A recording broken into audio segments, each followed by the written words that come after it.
Hello and welcome to ThePrint. I'm TCA Sharad Raghavan and I'm going to be speaking to you about something worrying that's happening with foreign investment in the country. There are signs of worry on two fronts. The first is that the amount of money that foreign companies are putting into India is going down. And the second is that foreign companies already in India seem to be increasingly taking their money out of the country. RBI data tells us that actual FDI into India in 2023-24 stood at 26.5 billion, which is far lower than the 42 billion seen in the previous year.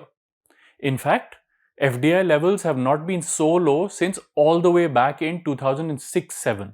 Now, actual FDI is the difference between how much money foreign companies are putting into the country, called gross foreign direct investment, and how much money they are taking out, which can be in the form of repatriation or disinvestment. The gross FDI amount, which is how much the foreign companies are putting in, came in at 71 billion in 2023-24, which is marginally lower than in the previous year. But both these years are significantly lower than what was seen in 2021-22. So, in short, the amount coming in has been falling.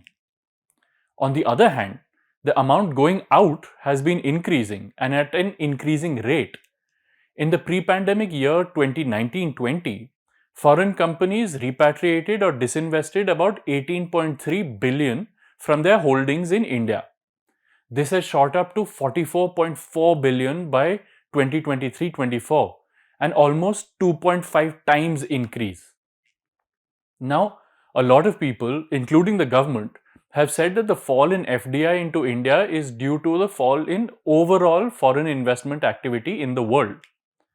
Some part of this is of course correct, but the fact also is that of the reduced investment that is still happening, India's share in this is falling.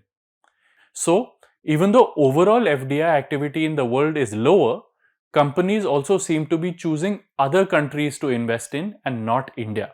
The reasons for this are many. And the thing is, if you ask businessmen, they'll not come on record to say it. But reporting by ThePrint has found three main reasons.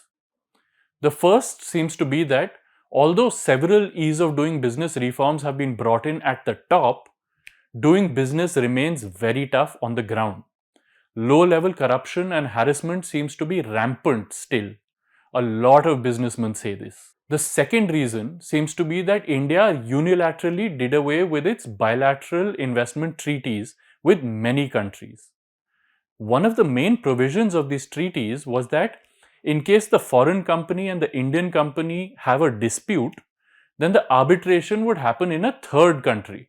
This was seen as being a fair system. Fair not only to the Indian company but also to the foreign company. Doing away with the treaties meant that this arbitration would now happen in India. The thing is, foreign companies don't really trust our judicial process to be fast and, importantly, fair. The third reason, and something that is the toughest to pry away from business people, seems to be an overall situation where companies, both domestic and foreign, are scared of actions by any number of government agencies, whether they are investigative or tax related.